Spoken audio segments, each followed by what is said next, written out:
તો પ્રદેશ ભાજપ સંગઠનમાં નિમણૂકોનો ધમધમાટ શરૂ થયો છે। તાલુકા શહેર પ્રમુખો તથા વોર્ડ પ્રમુખોના નામ જાહેર કરવામાં આવ્યા। પ્રદેશ ભાજપ સંગઠને શહેર, તાલુકા, વોર્ડ પ્રમુખોની જાહેરાત કરી। 23 શહેર, તાલુકા તથા વોર્ડના પ્રમુખોના નામ જાહેર કરવામાં આવ્યા છે। બાકી રહેતા જિલ્લા પ્રમુખોના નામ જાહેર થઈ શકે છે। જિલ્લા પ્રમુખોના નામની સાથે પ્રદેશ માળખાની રચનામાં કેન્દ્રીય નેતૃત્વ સક્રિય બન્યું છે।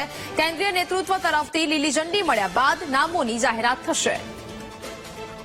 તો જ પ્રકારે પ્રદેશ ભાજપ સંગઠનમાં નિમણૂકોનો ધમધમાટ શરૂ કરી દેવામાં આવ્યો છે અને જિલ્લા પ્રમુખોના નામની યાદી છે તે પણ જાહેર કરવામાં આવી છે। બાકી રહેતા જિલ્લા પ્રમુખોના નામની પણ જાહેરાત થઈ શકે છે। એટલે તાલુકા, શહેર પ્રમુખો તથા વોર્ડ પ્રમુખોના નામ જાહેર કરવામાં આવ્યા છે। સંવાદદાતા મેહુલ ફોન લાઈન પર જોડાયા છે।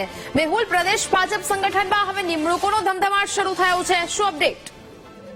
બિલકુલ વાત કરવામાં આવે તો પ્રદેશ ભાજપ સંગઠનની અંદર લાંબા સમયથી જે નિમણૂકો થયેલી હતી અથવા બાકી હતી તેને હવે આગળ ધપાવવામાં આવી છે। ગઈકાલે મોડી સાંજે 12 અલગ અલગ જિલ્લાઓના 23 અલગ અલગ જે નિમણૂકો છે જે મંડળ કક્ષાની કહેવામાં આવે છે પ્રદેશ ભાજપની અંદર તાલુકાની અને શહેરોની તે હાથ ધરવામાં આવી અને તેના નામોની જાહેરાત કરવામાં આવી છે। માહિતી મળી રહી છે તે પ્રમાણે આ સપ્તાહની અંદર જ બાકી રહેતા જે જિલ્લા પ્રમુખો છે તેના નામની જાહેરાત જે છે કરવામાં આવશે અને સાથે જ જે પ્રદેશ જે કક્ષાએ જે પણ સંગઠનની નિમણૂકો છે તે કરવામાં આવશે। 5 એપ્રિલ બાદ વધુ નિમણૂકો અને સંગઠન સહિત સરકારમાં કેટલાક ફેરફારના સંદર્ભમાં પણ જે નિમણૂકો જે છે તે જોવામાં આવી શકે છે। એટલે પ્રદેશ ભાજપની અંદર જે સંગઠનની અંદર જે નિમણૂકો છે તે નિમણૂકોને લઈને સમાન જોવા મળી રહ્યો છે।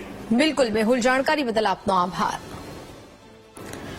23 શહેર, તાલુકા તથા વોર્ડના પ્રમુખોના નામ જાહેર કરવામાં આવ્યા છે। જોકે બાકી રહેતા જિલ્લા પ્રમુખોના નામની પણ જાહેરાત થઈ શકે છે। એટલે કે તમામ તૈયારીઓ શરૂ થઈ ગઈ છે। જિલ્લા પ્રમુખોના નામની સાથે પ્રદેશ માળખાની રચનામાં પણ કેન્દ્રીય નેતૃત્વ હાલ તો સક્રિય બની જોવા મળ્યું।